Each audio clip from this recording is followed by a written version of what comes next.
Soy Top y bienvenidos una vez más a Topsicopedia, donde hablamos de los misterios más misteriosos del mundo mundial, muertes, desapariciones y uno que otro caso que te dejan pensando hasta dónde puede llegar el odio de una familia. Antes de comenzar, si les gusta mi contenido, no olviden suscribirse y activar la campanita para que les avise cuando hay un nuevo video en Topsicopedia. Yo subo videos todas las semanas. Aquí están mis compañeros de misterio. ¿Quieres ser uno de ellos? Por favor, apóyame directamente en mi cuenta de Patreon. Esto me ayudaría muchísimo para mantener mi canal y tú recibirías varios beneficios. Y sin más, hoy hablaremos del terrorífico caso de Puerto Rico.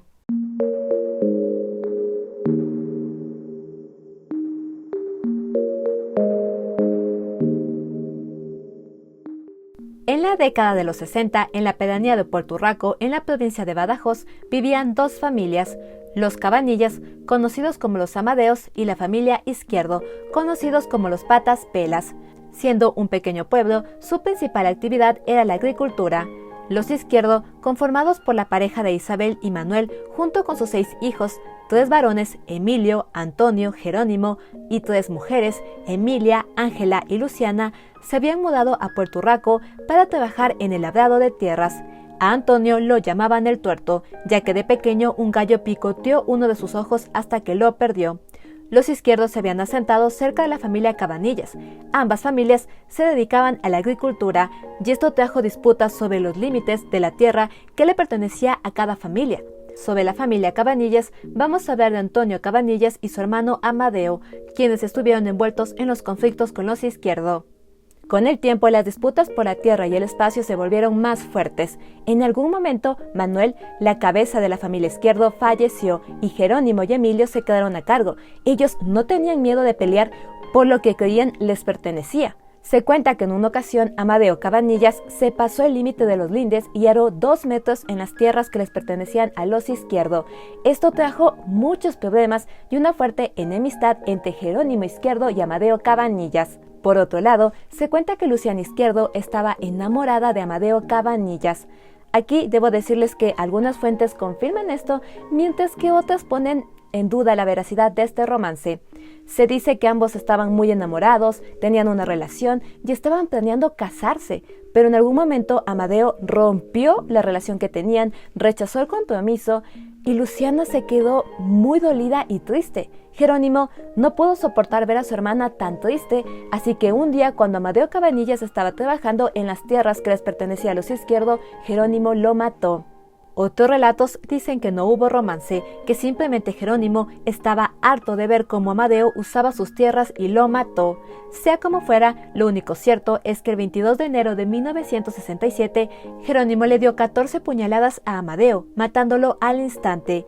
Jerónimo fue arrestado y condenado a 27 años de prisión.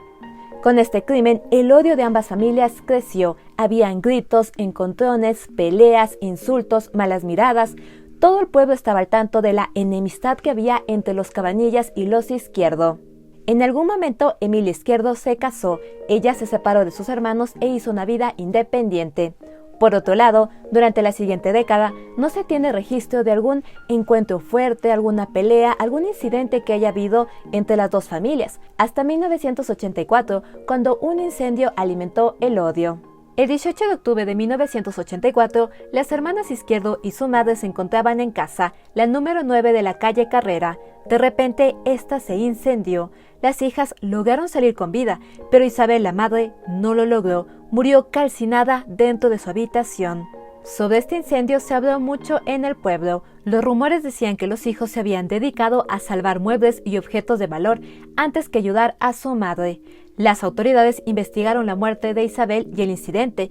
Al final determinaron que el incendio había sido accidental, pero los Izquierdo lo tenían muy claro. Esto no era un accidente, había sido un asesinato premeditado por los Cabanillas. Dolidos por la muerte de su madre, dejaron el pueblo y se fueron a vivir a Monterrubio, a 10 kilómetros de Puerto Rico. Aunque Emilio, Antonio, Luciana y Ángela se mudaron a otro pueblo, ellos no olvidaron el supuesto crimen que los Cabanillas habían cometido en contra de su familia. Ellos estaban seguros que los Cabanillas habían planeado este incendio para matar a su madre como venganza por la muerte de Amadeo Cabanillas. Además, estaban segurísimos que todo el pueblo de Puerto Rico había trabajado en su contra para tapar el incendio para que se viera como un incendio accidental. En Monterrubio, los hermanos no encajaron del todo, especialmente Luciana y Ángela, quienes según los residentes se quejaban de todo, siempre cuchicheaban entre ellas, no socializaban mucho, eran un poquito extrañas, parecía que tenían algún problema mental y siempre que podían dejaban en claro el odio que tenían por los Cabanillas y todo el pueblo de Puerto Rico.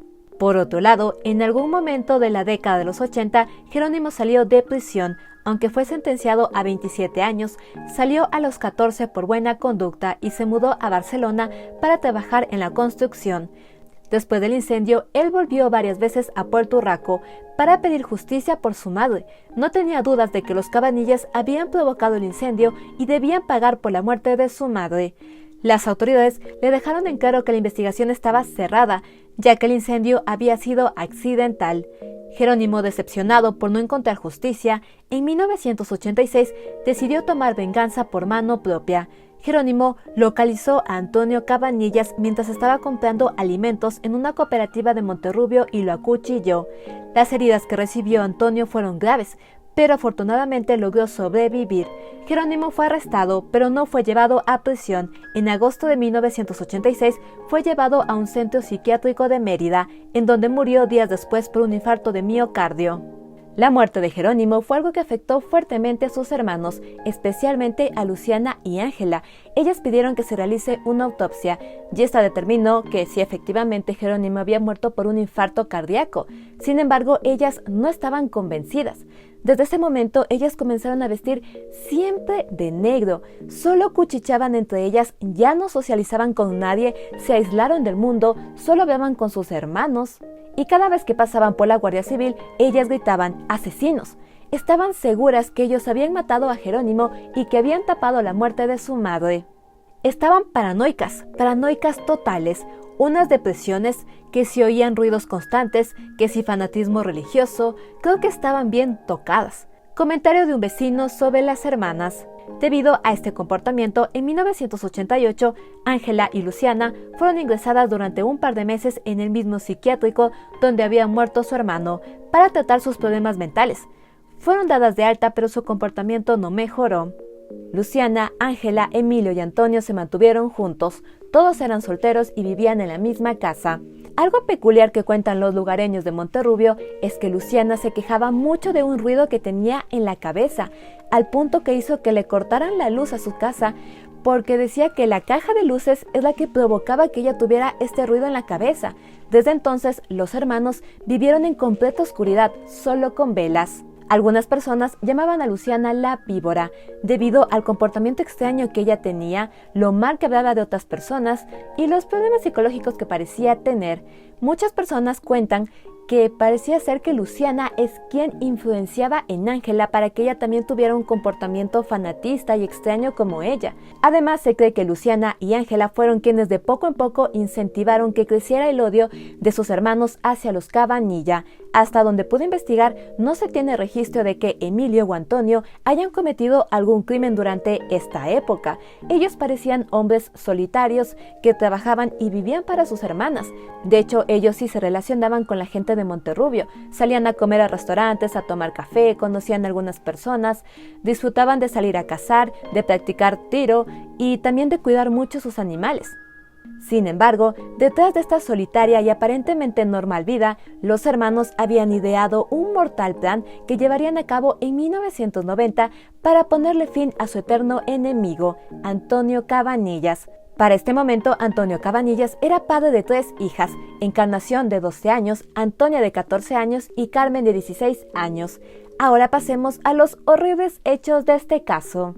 El domingo 20 de agosto de 1990, Emilio y Antonio se vistieron con su ropa de caza, guardaron 300 cartuchos entre sus bolsillos y tomaron 2 escopetas Franchi automáticas.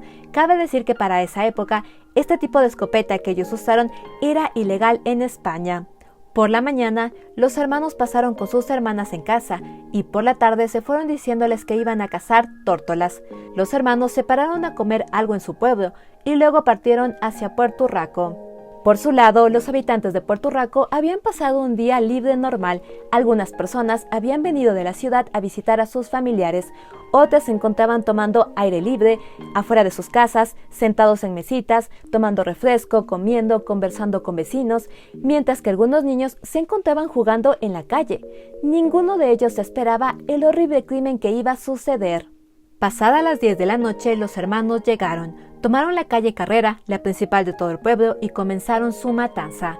Los hermanos caminaron hasta que se cruzaron con las dos hijas de Antonio Cabanillas, Antonia de 14 años y Encarnación de 12 años. Dispararon a sangre fría a ambas niñas. Manuel Cabanillas, de 57 años, quien no tenía ninguna relación con Antonio Cabanillas ni los Amadeos, se encontraba con toda su familia visitando a unos familiares por vacaciones. Manuel, alertado por el ruido de los disparos, salió de un bar, vio a las niñas en el suelo, reconoció a los atacantes y gritó: «¿Qué estás haciendo, Emilio?».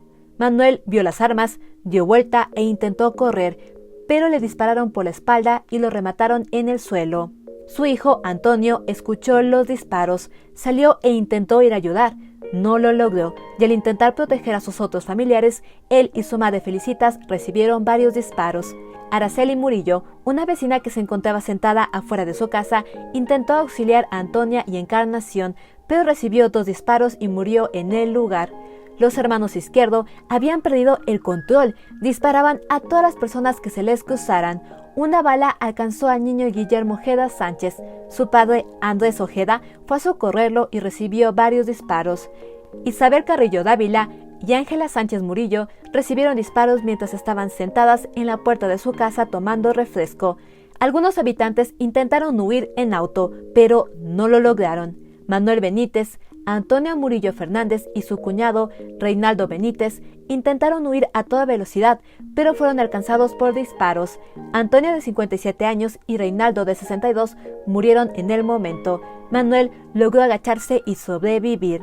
En medio de todo el caos, varias personas salieron heridas. Jesús Florencio, hijo de Manuel, vio que los hermanos Izquierdo se alejaron del epicentro de sus crímenes e intentó ir a ayudar a su padre.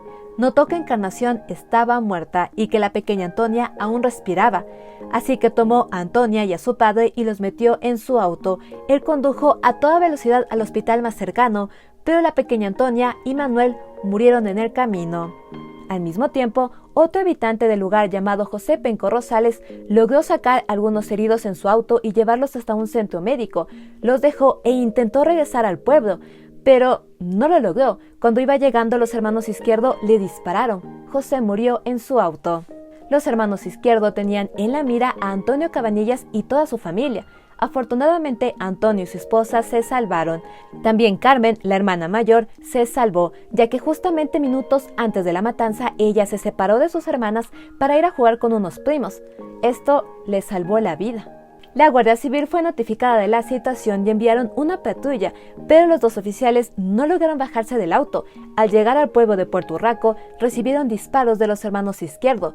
Los policías no murieron, pero salieron heridos, así que ellos dejaron el pueblo. Los minutos pasaron, el tiempo pasó, y en algún momento de la noche, Emilio y Antonio huyeron al monte. La Guardia Civil envió a 200 oficiales, perros rastreadores, carros todoterreno y helicópteros para buscar a los hermanos durante la noche. Cerraron carreteras y llenaron todo el pueblo de Puerto Urraco con oficiales para evitar una segunda ola de crímenes. Esa noche la noticia de la matanza no llegó a muchos medios de comunicación o periódicos. Los pocos que se enteraron de inmediato enviaron a periodistas. Por la mañana del lunes 21 de agosto, desde un helicóptero lograron ubicar a Antonio. Él se vio rodeado por varios oficiales. Se rehusó a dejar su arma hasta que después de un tiempo se rindió. Antonio fue capturado y un fotógrafo inmortalizó el momento. Esta fotografía de 2 oficiales llevando a Antonio dio la vuelta al mundo. Tiempo después se detuvo a Emilio, quien según varias fuentes dijo: «Si no me cogen, hubiera ido al entierro a matar a más gente. Estoy tranquilo tras vengar la muerte de mi madre». Para el momento de los arrestos, Emilio tenía 56 años y Antonio 52. Las autoridades recibieron información de personas del pueblo de Monterrubio que aseguraba que Luciana y Ángela eran quienes habían incentivado este crimen. Se registró la casa de los hermanos, pero no se encontró a Luciana ni a Ángela. Durante los siguientes días, este crimen se volvió un tema controversial. Todo el país conoció la matanza de Puerto Rico. Los pocos reporteros que habían logrado llegar al pueblo esa misma noche tomaron fotografías de la escena del crimen, aún con sangre en el suelo, en el pavimento, y estas fotografías dieron la vuelta al país. Este se volvió un tema controversial, mientras la Guardia Civil intentaba localizar a Luciana y a Ángela. Días después fueron localizadas en Madrid, intentando tomar un tren. Aparentemente planeaban huir. Las hermanas habían estado quedándose en una posada y pasaron desapercibidas. Fueron llevadas con las autoridades y presentaron un comportamiento un tanto extraño, vestidas de negro y defendiendo que los Cabanillas habían hecho de su vida una desgracia. Fueron interrogadas sobre si tenían conocimientos de los crímenes de Antonio y Emilio, y ellas negaron tener algo que ver. Ellas contaron que ese domingo habían salido a ver al oculista y se enteraron del crimen por la radio. Su oculista no quedaba en la ciudad de Madrid, pero a último momento decidieron ir a Madrid a intentar hablar con alguien del gobierno en favor de sus hermanos. Ellas lo intentaron, pero no lo lograron, entonces se quedaron en la posada y pasaron desapercibidas. La Guardia Civil les dijo que no estaban arrestadas, pero que sería peligroso regresar a su pueblo. Ellas hicieron caso omiso y tomaron un tren para regresar. La Guardia Civil arregló que cuando las hermanas llegaran al pueblo, sean recogidas por oficiales y las llevaran hasta donde estaban las autoridades a cargo del caso de sus hermanos para ser interrogadas. En el viaje en tren, las hermanas fueron entrevistadas por un medio de comunicación. En esta entrevista se defendieron de las personas que decían que ellas habían sido quienes incitaron el crimen y los retaron a que se los dijeran en la cara. Vamos muertas, llevamos el estómago revuelto por todo lo que ha sucedido. Quien diga que somos culpables de haber inducido a nuestros hermanos, que lo diga delante de nosotros, si se atreve. Somos creyentes y solo queremos que se cumpla la voluntad de Dios. Comentario de Luciana. Durante las siguientes semanas, los 4 hermanos permanecieron detenidos.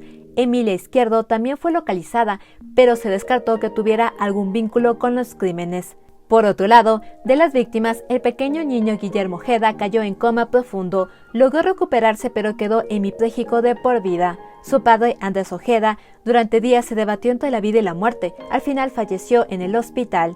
Isabel Carrillo, de 72 años, también falleció en el hospital. Antonio, hijo de Manuel, se recuperó, pero quedó en silla de ruedas de por vida. En total, los hermanos Izquierdo se llevaron la vida de 9 personas. El 28 de agosto de 1990 se llevó a cabo el funeral de 4 de las víctimas, entre ellas las pequeñas hermanas Cabanillas. El funeral y el entierro fue cubierto por varios medios de comunicación, en donde se pudo ver al padre y a Carmen, la hermana mayor, muy afectados. El 30 de agosto de 1990, las hermanas Izquierdo fueron llevadas a la Casa de Justicia de Cazuera para rendir declaración. Cientos de personas se agruparon ante el palacio, entre ellas se encontraba Antonio Cabanillas, el padre de Encarnación y Antonia. Oficiales lo detuvieron y encontraron que llevaba un gran cuchillo de los usados para matar cerdos y 2 navajas. Se cree que intentaba cobrar venganza. Antonio fue esposado y arrestado. Durante algunos días permaneció en el centro penitenciario de Badajoz, donde al mismo tiempo los hermanos Izquierdo se encontraban en otro pabellón. La investigación del caso llevó algunos años y se volvió un tema recurrente en medios de comunicación. Todo el país conoció al pueblo de Puerto Rico. Antes de este crimen, el pueblo de Puerto Rico era un lugar pequeño, casi olvidado.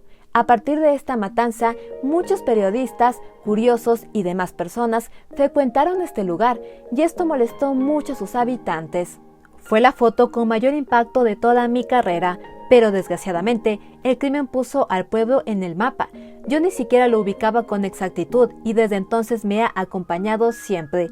Aquella masacre metió a Puerto Rico en una de las páginas más dolorosas de la España negra. Comentario de Brígido Fernández, autor de la fotografía más sonada del caso. Por otro lado, durante la investigación, todos los hermanos fueron interrogados por psiquiatras. Antes de salir, nos tomamos un Lexatin de 3 miligramos para que no nos temblara el pulso al apretar el gatillo. Yo iba a apañar a Antonio Cabanillas o a sus hijas, para que sepan lo que duele perder a un ser querido y dejarles un recuerdo que no se les olvide jamás. Tiro a todo bulto que veo, apuntando al corazón y a la cabeza.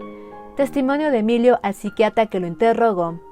Las hermanas fueron interrogadas y se les diagnosticó un trastorno delirante y paranoide.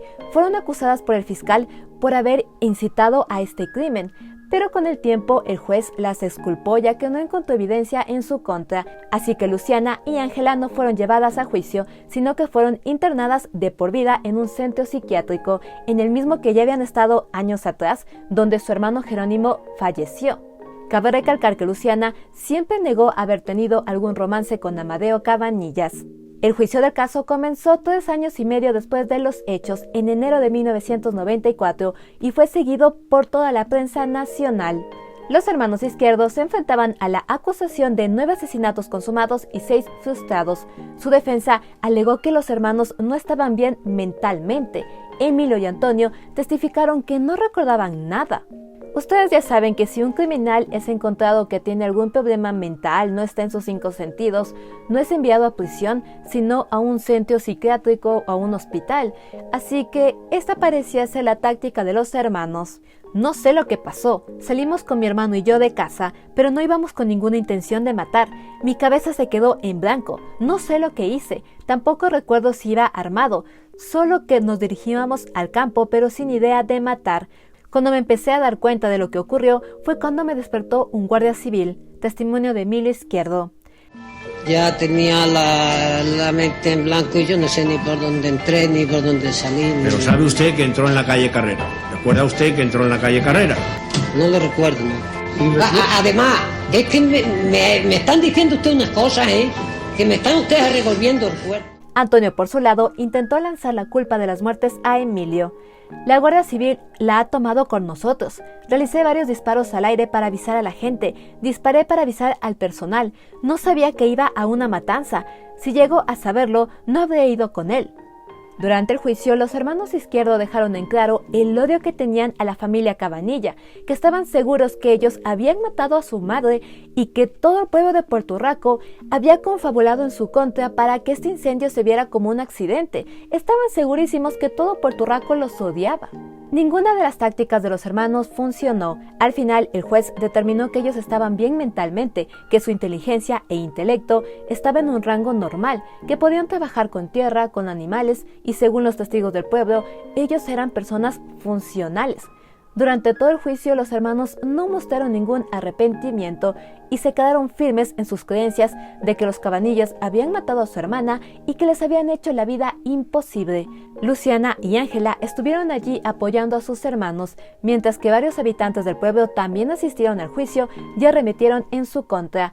Este fue un juicio muy controversial y varias partes fueron televisadas. Emilio y Antonio fueron condenados a 684 años de cárcel y 300 millones de pesetas de indemnización, lo que sería actualmente 1.8 millones de euros. Un primitivismo cultural y un empobrecimiento afectivo que determina el desprecio por la vida humana. Los acusados alimentaban sus propias fobias y obsesiones debido a un anormal aislamiento social y a la convivencia en un grupo cerrado. Palabras del juez durante la condena. Después de las condenas, los hermanos escribieron una carta y la enviaron a su abogado para que la haga pública. En esta, ellos decían estar arrepentidos de lo que había sucedido esta noche, pero seguían asegurando que habían cometido estos crímenes sin estar conscientes. Ellos decían que se habían vuelto locos desde la muerte de su madre y que esto los llevó a cometer estos crímenes. En esta carta también decían que sus hermanas no tenían nada que ver con el crimen y que las dejaran en paz. Algo muy peculiar que estaba en esta carta es que los hermanos insistían en que la muerte de su madre había sido un asesinato y que esperaban que algún día haya este juicio y que los responsables sean llevados a prisión. Por otro lado, años después, Jesús Florencio, uno de los sobrevivientes de la matanza, que llevó en su auto a su padre Manuel y a la pequeña Antonia, pero no logró salvarles la vida, fue a visitar a Emilio en prisión. Él quería saber si este hombre se sentía arrepentido y cómo le había tratado la vida. Pedí cita con él y aceptó. Llevaba allí unos 8 o 9 años. Ya le había dado un infarto y estaba medio muriéndose. Dijo que empezaron a disparar a todo el que se movía porque pensaron que la gente se les iba a echar encima. No lo noté arrepentido. Al contrario, me explicó que tiraban a matar. Ya saben, apuntando a la cabeza o al corazón. Comentario de Jesús Florencio. Durante algunos años, Emilio y Antonio estuvieron juntos en prisión, pero después fueron separados. Con el tiempo Emilio tuvo varios problemas de salud, mientras que Antonio intentó estudiar alguna carrera de las que ofrecían en la prisión, pero no lo logró, y también se esmeró en tener un buen comportamiento para que algún día en el futuro poder salir en libertad condicional.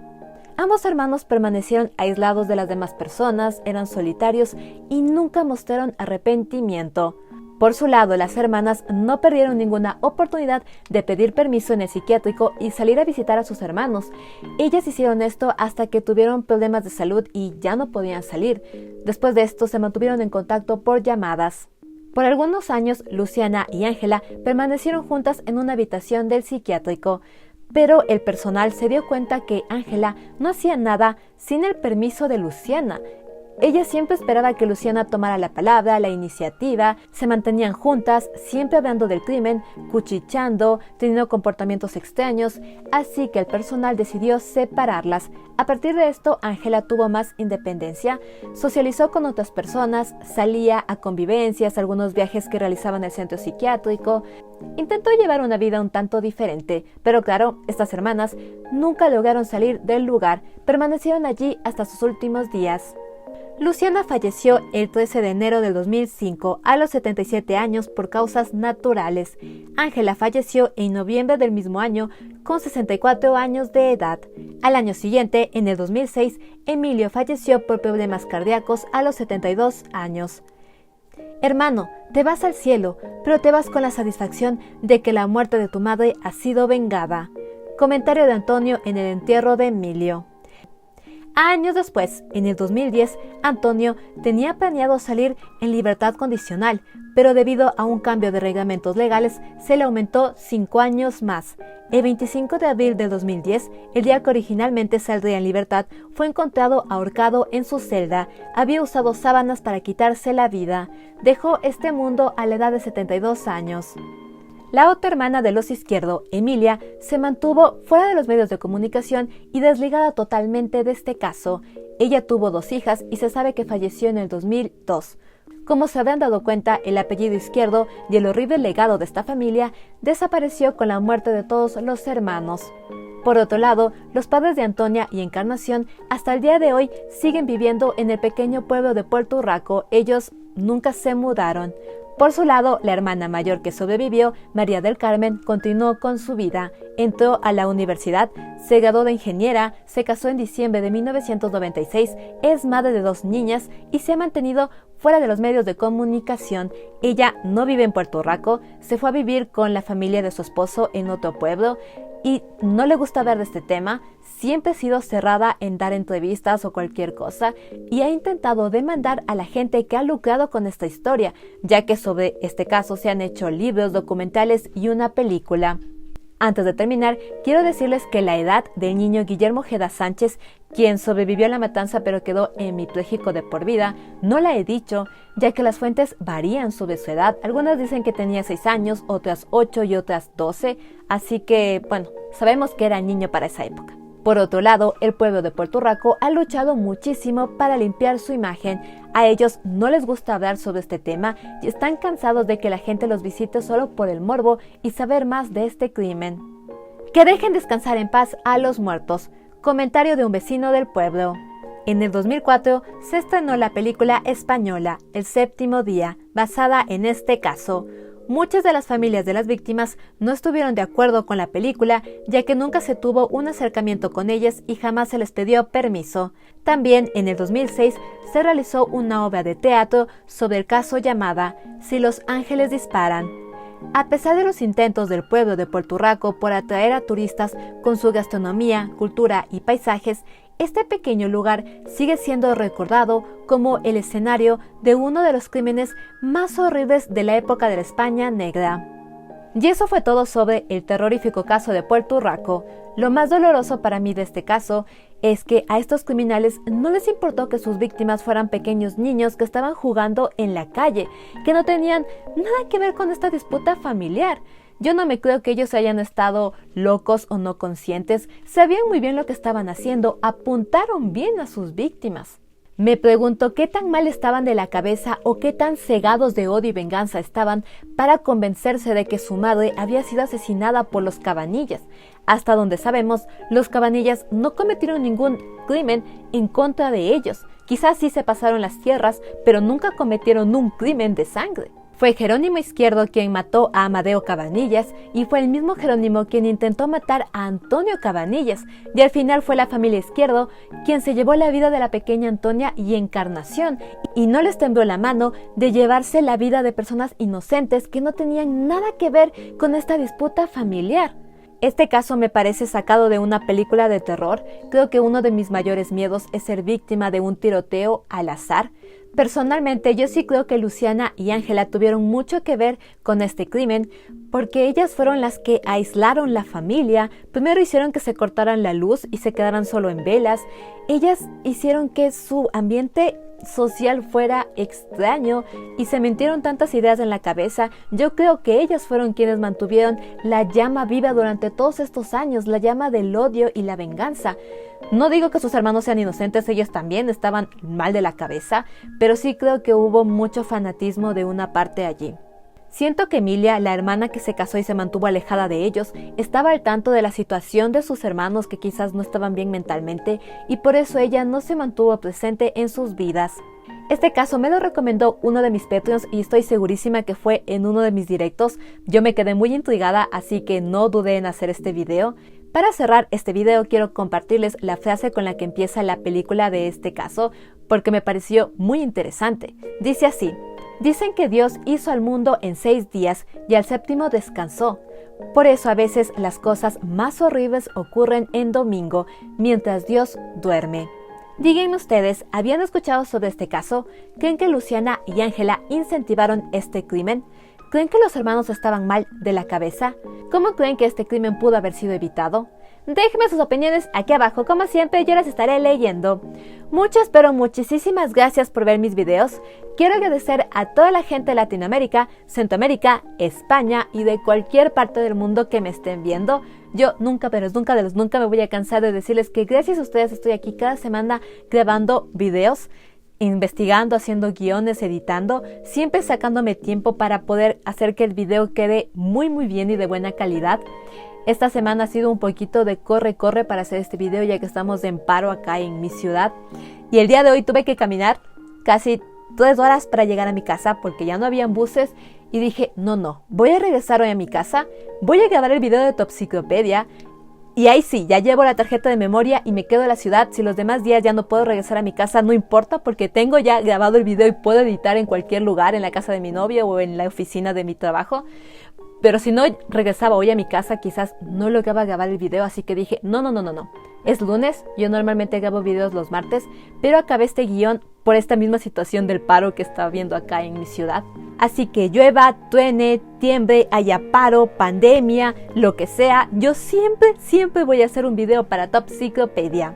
Si les gusta mi contenido, no olviden darle like, comentar, suscribirse y compartir con todos sus amigos. Eso me ayudaría muchísimo. Aquí están mis compañeros de misterio. ¿Quieres ser uno de ellos? Por favor, apóyame directamente en mi cuenta de Patreon. Esto me ayudaría muchísimo para mantener mi canal y tú recibirías varios beneficios. Puedes suscribirte a mi canal de YouTube aquí, donde está saliendo mi cara. Soy Top y nos vemos en un siguiente video en Topsiclopedia. Bye. Bye.